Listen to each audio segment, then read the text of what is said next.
Do you have a rare and valuable buffalo nickel? That's what we're going to cover today, sometimes called Indian head nickels. So let's just hop right into it.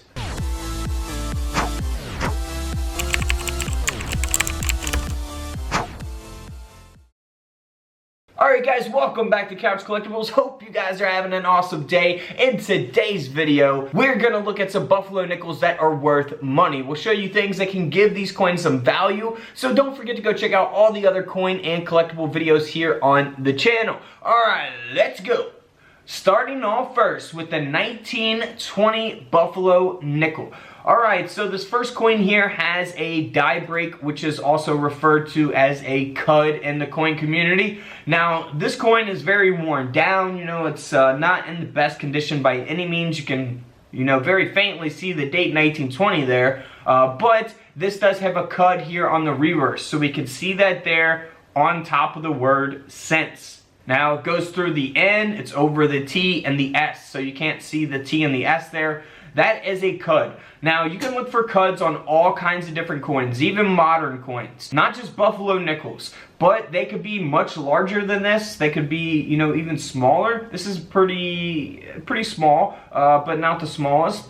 But you can have one that's like a third of the whole coin. So there's large ones out there that, are super sought after by collectors that, kind of carry a premium. But this coin here did sell for over $65 on eBay in this condition. So not too bad at all. Pretty rough condition there. Now here is a super valuable Indian head or buffalo nickel.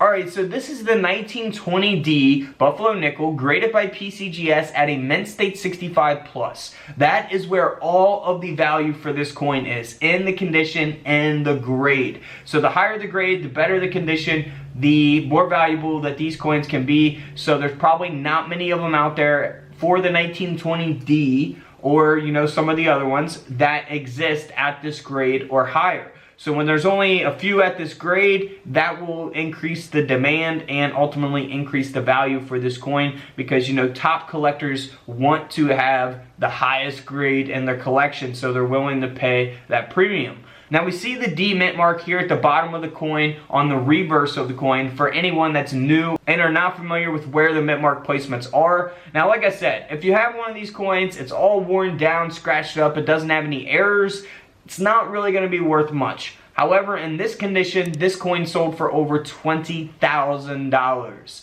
$20,000.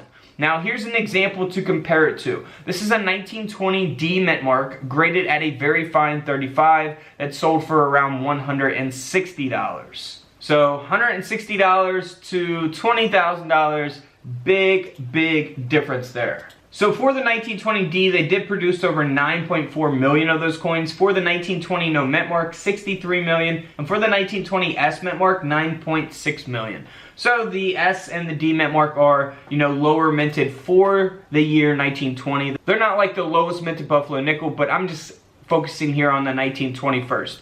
So here is a 1920 that has a mint error. Now this coin is valuable because of that mint error. This is a 1920 buffalo nickel that was struck on a 1 cent planchet. So it would have been an Indian head cent planchet. Now it also has a reverse lamination, which is really cool. You can see that line going through the buffalo there. That is a lamination. So really awesome coin here, man. Something like this, oh gosh, super rare. This coin sold for over $4,900, nearly a $5,000 nickel. Now here is a really cool lamination, a 1920 no mint mark, which we can see here on the obverse of the coin. You can see it going through the Native American there. Wow, look at that. That is an awesome type of lamination there. You can look for laminations on all kinds of different coins as well. This nickel here sold for around $50. Here's a mint state 67 grade 1920 no mint mark graded by the coin grading company PCGS. Now this buffalo nickel sold for over $10,000 because of its condition. It doesn't have any types of mint errors or anything. By the way, here on the reverse you will see that it has no mint mark. So like I said, you will either see no mint mark, a D mint mark, or an S mint mark there below the words 5 cents. Now let's move on to the 1920 no mint mark that is graded at an AU 58. So we looked at the coin before. That was a no mint mark. That was a $10,000 coin at a mint state 67 grade, but this is at an AU 58 grade.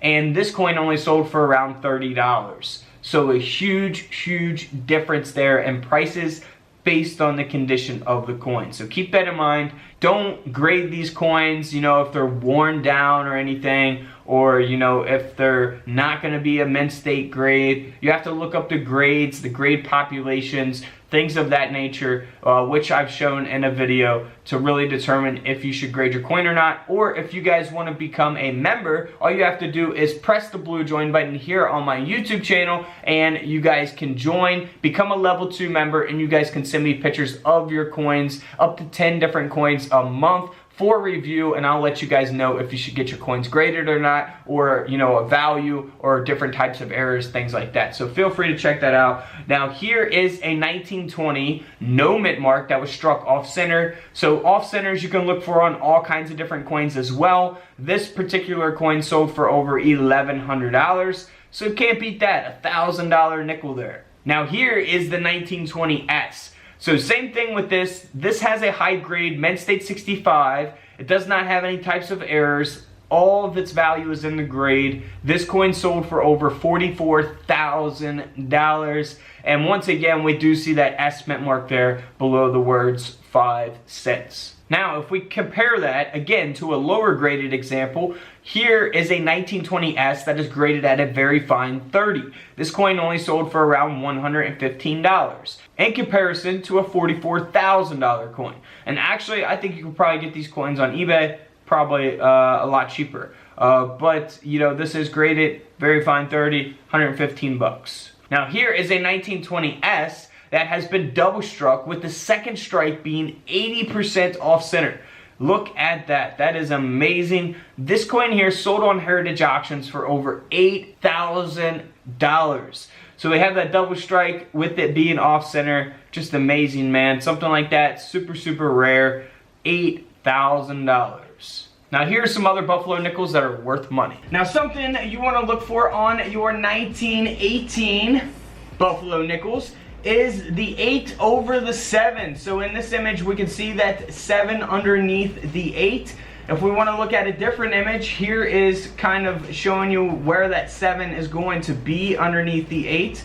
But I think it's pretty clear and pretty easy to see there. Now this coin here has that 8 over the 7. It's graded at a very fine 25. So it's not got a very high grade. The coin grading scale goes up to 70, with 70 being the best. This being at a 25, pretty, you know, lower on the grading scale. This coin does have that 7 underneath the 8, which we can see here in this image. Now this coin here, even with that lower grade, sold for almost $7,000. $6,900 for that coin. Now if we look at the same type of coin, we got the 8 over the 7. However, this coin is graded at an AU 58, so a much higher grade than the last coin. So that will increase the value from, you know, $6,900 to over $25,000. And of course, if you have a coin like this in a mint state grade, it could sell for even more. But that's not the only thing to look for on your 1918 Buffalo nickels, or Indian head nickels, however you prefer to classify them. Here on the reverse, you want to look for doubling on the lettering. So look for that there. Pretty visible doubling there on the back, the reverse of the coin. Now here is that coin with the double die reverse. It is only graded at a very good 8, so super low on the coin grading scale, but this coin still sold for over $200. Of course, in better condition, it's going to sell for a lot more money. Now here's another mint error coin, a 1918 Buffalo nickel that has a lamination error. We see that taking place on the left side, kind of blurry there, I know, but the left side there, left bottom, towards the left bottom of the coin. So this coin here sold for a little over $600. let's move on to some different coin prices here. For the 1918, this coin doesn't have any types of errors. It's graded at a very fine 20. The coin only sold for around $15 in this condition, of course, because it's a very low grade. However, if we go to a high graded version of the 1918, this coin sold for over $23,000, and that's because it's graded at a mint state 67 by PCGS. Alright guys, don't forget to subscribe in the middle, check out the videos to the left of me, and until tomorrow, I'll see you on the comment section below. This is Couch Collectibles, and this is where I disappear.